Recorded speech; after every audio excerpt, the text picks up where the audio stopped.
اللهم صل على سيدنا ومولانا محمد وعلى سيدنا علي وسيدتنا فاطمة وسيدتنا زينب وسيدنا حسن وسيدنا حسين.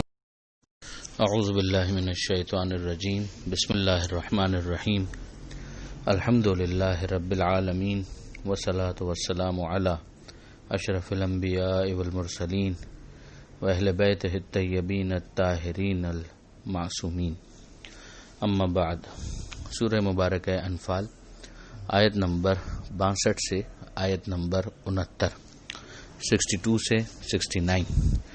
گزشتہ صفحے پر ہم نے یہ دیکھا کہ پروردگار عالم نے قتال کے حوالے سے مختلف ہدایتیں ارشاد فرمائی، اور صلح کے حوالے سے بھی یہ ارشاد فرمایا کہ اگر وہ صلح کے لیے آمادہ ہوں تو آپ بھی آمادہ ہو جائیں. اللہ پر توکل کریں، وہ یقیناً سننے والا ہے اور جاننے والا ہے. اس کنٹینیویشن کے اندر آگے ارشاد ہوتا ہے وَإِن يُرِيدُوا أَن يَخْدَعُوكَ، اور اگر وہ چاہیں گے کہ آپ کو دھوکہ دیں، فَإِنَّ حَسْبَكَ اللَّهُ، تو یقیناً آپ کے لیے اللہ کافی ہے. یہ نوٹ کرنے والی بات ہے کہ یہاں پر پروردگار عالم نے اپنے کافی ہونے کا ذکر کیا ہے، اور بے شک خدا کے کافی ہونے میں کیا شبہ ہو سکتا ہے. اب دیکھنے والی بات یہ ہے کہ پروردگار عالم اس کو مزید کیسے ایلوبریٹ کرتا ہے.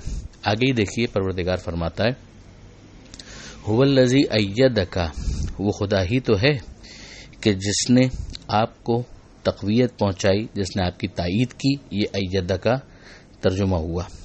کیسے اس نے تائید کی؟ بے نصر ہی، اپنی مدد کے ذریعے سے، و بالمومنین، اور مومنین کی مدد کے ذریعے سے. اب آپ یہاں پر غور کیجئے کہ پروردگار عالم نے پہلے اپنے کافی ہونے کا اعلان کیا، اور پھر اپنی مدد کا بھی حوالہ دیا، اور مومنین کی مدد کا بھی حوالہ دیا. اب ظاہر ہے کہ یہ مومنین کی مدد بھی پروردگار ہی کی طرف سے ہے، لیکن یہاں پروردگار عالم نے اسے اپنی مدد کے ساتھ بیان کیا ہے. اگر ایک انسان کے ذہن میں یہ موجود ہو کہ ہاں یہ مدد اصل میں اللہ ہی کی طرف سے ہوتی ہے، مگر اسباب ظاہری کے تحت مختلف وسیلے ہیں کہ جنہیں پروردگار قرار دیتا ہے، تو ایسے صاحبان ایمان سے مدد طلب کرنے میں کسی قسم کا کوئی مسئلہ نہیں ہے. جیسے کہ ہم قرآن مجید ہی کے اندر اس دعا کو پڑھتے ہیں کہ وَاجْعَل لِّی مِن لَّدُنْکَ سلطان النصیرہ، کہ پروردگار اپنے پاس سے میرے لیے ایک طاقتور مددگار فراہم فرما. یہاں پر پروردگار عالم نے بھی مومنین کی مدد کا حوالہ دیا. اب ہم دیکھتے ہیں کہ مختلف میدانوں کے اندر بعض مومنین نے بہت بڑھ چڑھ کر مجاہدانہ رول پیش کیا، بدر میں، احد میں، یہاں تک کہ امیر المومنین کی شان میں تو ملک کا یہ قصیدہ بھی سیرت کی کتابوں میں ہے جو مولا علی کے لیے انہوں نے پڑھا کہ لا فتح الا علی لا سیف الا ذوالفقار، کہ اگر کوئی جوان ہے تو علی، اور اگر کوئی تلوار ہے تو ذوالفقار. تو اب ایسے کسی مددگار کو جو خدا ہی کی طرف سے مدد کے لیے آیا ہو، اگر پروردگار عالم کی طرف سے حدیث قدسی میں یہ آ گیا ہو کہ ناد علی، کہ علی کو پکاریے، تو یہ پروردگار کے اس انتظام ہی کی طرف متوجہ کیا جا رہا ہے، اور یہ خدا کے کافی ہونے ہی کا مظاہرہ ہے. پھر پروردگار عالم ارشاد فرماتا ہے وَأَلَّفَ بَيْنَ قُلُوبِهِمْ، اور اللہ نے ان کے دلوں کے اندر ایک محبت اور تالیف پیدا کر دی، یعنی ان کے دلوں کو جوڑ دیا. اب ظاہر ہے کہ انصار مدینہ، انہوں کا تو لقب ہی انصار ہے کہ وہ مدد کرنے والے تھے، مگر ان کے درمیان بھی آپس میں جو جھگڑے اور پریشانیاں اور مشکلات اور فساد تھا، وہ سب جانتے ہیں کہ اوس اور خزرج کے اندر کیا کیا مسائل نہیں تھے. مگر پھر پیغمبر اکرم کے وسیلے سے پروردگار عالم نے ان کے دلوں کو جوڑ دیا، بایمانہ کہ وہ آپس کے ان کشیدگیوں کو فراموش کر کے ایک جماعت بن گئے، اور وہ تمام جو جنگیں ہوا کرتی تھی ان کا خاتمہ ہو گیا. لو انفقت ما فی الارض جمیعا، اگر آپ زمین میں موجود سارا مال خرچ کر دیتے، جو کچھ زمین میں ہے وہ سب خرچ کر دیتے، ما الفت بین قلوبہم، تو بھی ان کے دلوں کی تالیف نہیں ہو سکتی تھی، ان کے دلوں میں باہمی محبت پیدا نہیں ہو سکتی تھی. ولیکن اللہ الف بینہم، مگر یہ اللہ نے ان کے دلوں میں محبت پیدا کر دی. یعنی یہ پروردگار نے اپنی خاص نعمت کے عنوان سے بیان کیا ہے کہ یہ پروردگار کا احسان خاص ہے کہ کہ اس نے اس طریقے سے محبتوں کو پیدا کر دیا. انہ عزیز الحکیم، یقیناً وہ عزیز اور حکیم ہے. عزیز یعنی زبردست، شکست ناپذیر، اور حکیم ہے یعنی ٹھیک ٹھیک صحیح صحیح کام کرنے والا. اب آئیے اسی اللہ کے کافی ہونے کے کانٹیکس میں آگے مزید پروردگار فرما رہا ہے کہ یا ایھا النبی، اے نبی، حسبک اللہ، اللہ آپ کے لیے کافی ہے. ومن اتبعک من المؤمنین، اور مومنین میں سے جو اتباع کرنے والے ہیں وہ آپ کے لیے کافی ہیں. اب یہاں پر تو اللہ نے کافی ہونے کے حوالے سے بھی مومنین کا ذکر کر دیا اور اپنے اوپر ہی اس کو عطف کیا.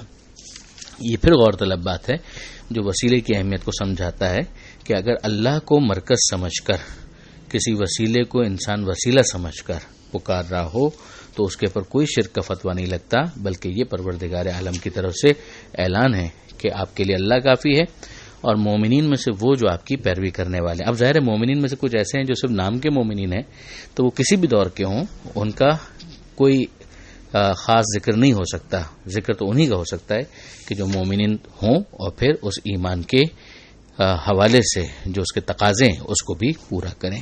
آگے دیکھیے پروردگار عالم یہ ارشاد فرماتا ہے کہ یا ایھا النبی، اے نبی، حرض المؤمنین علی القتال، کہ مومنین کو قتال پر آمادہ کیجیے. یعنی بٹ نیچرل جب موقع ہے میدان میں جانے کا تو پھر مومنین کو آمادہ کیجیے. ان یکم منکم 20 صابرون، اگر تمہارے درمیان 20 بھی صبر کرنے والے ہوئے، یغلبوا 200 تو وہ 200 پر غالب آ جائیں گے، یعنی 10 ٹائمز. وَإِن يَكُن مِّنكُم 100 يَغْلِبُوا 1000، اور اگر تم میں 100 بھی ہوئے تو وہ 1000 کے اوپر غالب آ جائیں گے. یہ 10 ٹائمز کو 2 محاوروں کے ذریعے سے سمجھایا گیا. 20 ہوں گے تو 200 پر، اگر 100 ہوں گے تو 1000 پر ان کو غالب آنا چاہیے. من الذین کفروا، کن لوگوں پر؟ جو مخالفین میں کافر ہوں. بأنہم قوم لا یفقہون، اس لیے کہ وہ ایسے لوگ ہیں کہ جن کو سمجھ نہیں ہے. ظاہر ہے وہ ایمان کی دولت سے محروم ہیں، وہ آخرت کے اوپر یقین نہیں رکھتے، پروردگار کے حوالے سے ان کے پاس کانسیپٹس جو ہیں وہ ڈسٹارٹیڈ ہیں.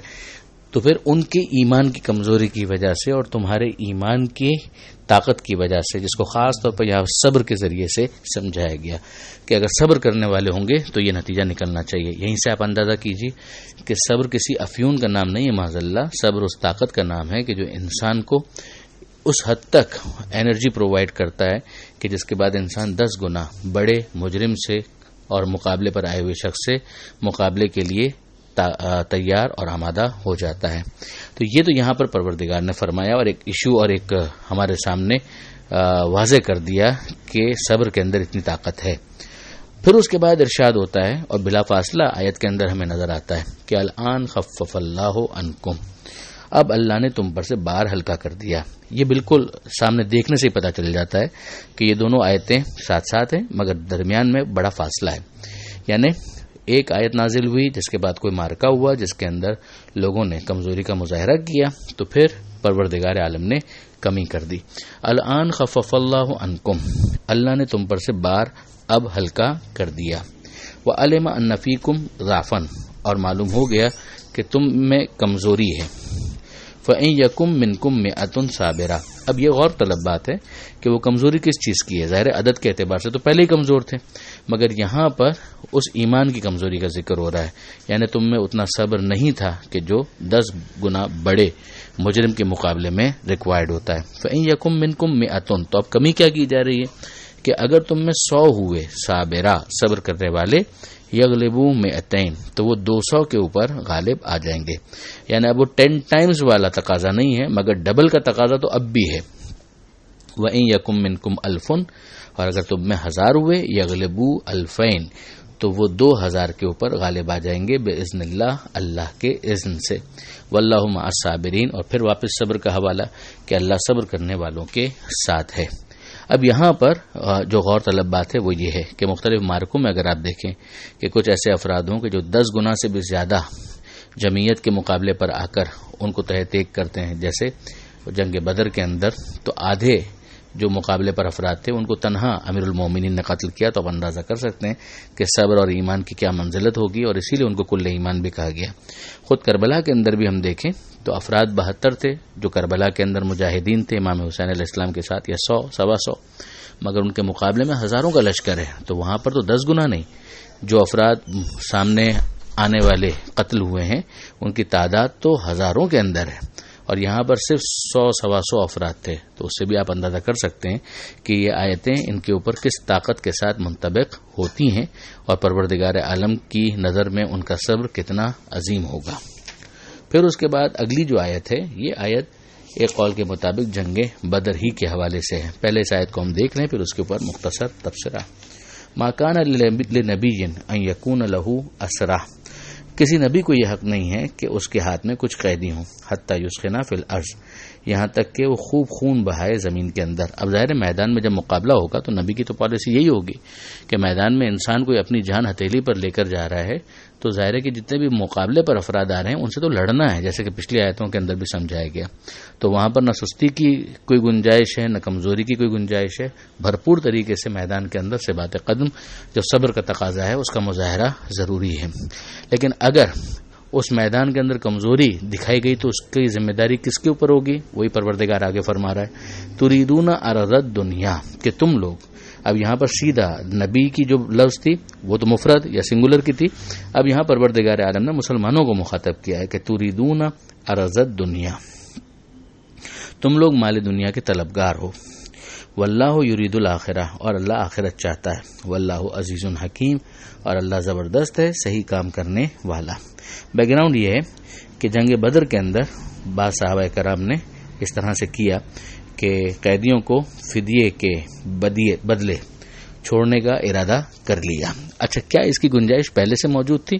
عجیب بات یہ ہے، یعنی بعد نظر میں دیکھیں تو عجیب لگتی ہے کہ سورہ محمد کے اندر بھی جہاں پر جنگ بدر کا ذکر آیا ہے وہاں پر یہ آیت موجود ہے، فَإِذَا لَقِيتُمُ الَّذِينَ كَفَرُوا فَضَرْبَ الرِّقَابِ، کہ جب تمہاری کافروں سے مٹ بھیڑ ہو تو ان کی گردنیں مارو، یہاں تک کہ جب ان کی خون ریزی کر چکو، یعنی انہیں کچل لو تو پھر مضبوطی سے باندھ لو۔ فشد الوثاق فإما منن بعد، اور اس کے بعد چاہو تو احسان رکھ کر یا فدیہ لے کر چھوڑ دو، وإما فداءً، یا ان کو فدیہ لے کر چھوڑ دو یا احسان رکھ کر چھوڑ دو تاکہ لڑائی ختم ہو جائے۔ اب یہ جو آیت ہے وہ بتا رہی ہے کہ پالیسی یہ تھی کہ میدان کے اندر ڈٹ کے لڑنا ہے، جب میدان میں جنگ ختم ہو جائے تو پھر اس کے بعد قیدی بنانے کی گنجائش ہوگی، اور پھر ان کو چھوڑنے کے لیے یا احسان جتا کر چھوڑ دیا جائے گا یا کچھ فدیہ لے کر چھوڑ دیا جائے گا۔ تو گنجائش موجود تھی، مگر میدان ہی کے اندر یہ خیال کر لینا اور دنیا کے طلبگار بن جانا کہ جلدی جلدی مال غنیمت جو ہے اس کو لوٹنا شروع کرو، اور مقابلے کے حوالے سے سستی کا مظاہرہ کرنا، اور جو قیدی بنا بھی لیے گئے ان کے بارے میں بھی سوچنا کہ ان کو قیدی بنا کے ہم جتنا زیادہ مال حاصل کر سکیں گے یہ ہمارے لیے مفید ہوگا، تو اس کی گویا یہاں پر پروردگار عالم کی طرف سے وضاحت آ رہی کہ نبی کا تو یہ کام ہو ہی نہیں سکتا، یہ تو ان لوگوں کا ہے کہ جو دنیا کے طلبگار تھے، ان کی مذمت آ رہی ہے۔ واللہ یرید الآخرہ، اور اللہ آخرت چاہتا ہے، واللہ عزیز حکیم، اور اللہ عزیز اور حکیم ہے۔ لولا کتاب من اللہ سبقہ، اگر خالق کی طرف سے پہلے سے نوشتہ موجود نہ ہوتا، یعنی پہلے سے طے نہ ہوتا، لمسکم فیما اخذتم عذاب عظیم، تو تم نے جو کیا اس میں تم پر بڑا عذاب آ جاتا، یعنی یہ تم نے جو حاصل کیا، یہ جو تم لوگوں نے مال وغیرہ بنانے کی کوشش کی، اس پہ تم پر بڑا عذاب آ جاتا۔ فکلوا مما غنمتم حلالا طیبا، تو اب کھاؤ جو تم نے حاصل کیا ہے اس میں سے حلال طیب، اس کو کھاؤ، واتقوا اللہ، اور اللہ سے ڈرتے رہو، ان اللہ غفور الرحیم، یقیناً اللہ غفور ہے اور رحیم ہے۔ یعنی تمہارے کام تو ایسے تھے کہ جس کی وجہ سے عذاب آ جانا چاہیے تھا، مگر عذاب نہیں آیا، تو اس کی وجہ کیا ہے کہ یہ پروردگار نے طے کیا تھا کہ عذاب نازل نہیں کرے گا۔ یہ ہم پیچھے پڑھ چکے ہیں کہ ما کان اللہ لیعذبہم وانت فیہم، کہ آپ کی موجودگی میں ان پر عذاب نہیں آ سکتا۔ تو مطلب آیت کا یہ ہوگا کہ تمہارے کردار کا تقاضا تو یہی تھا کہ عذاب آ جاتا، مگر رحمت للعالمین کے زیر سایہ ہو اور ان کا وجود تم پر عذاب سے سد راہ ہے۔ یہاں پر آیت نمبر 69 مکمل ہوئی اور اس کے ساتھ ہی یہ صفحہ بھی کمپلیٹ ہو گیا۔ پروردگار عالم سے دعا ہے قرآن پڑھنے، سمجھنے اور عمل کی توفیق عطا فرما، اور وارث قرآن امام زمانہ کے ظہور میں تعجیل فرما۔ وآخر دعوانا ان الحمد للہ رب العالمین۔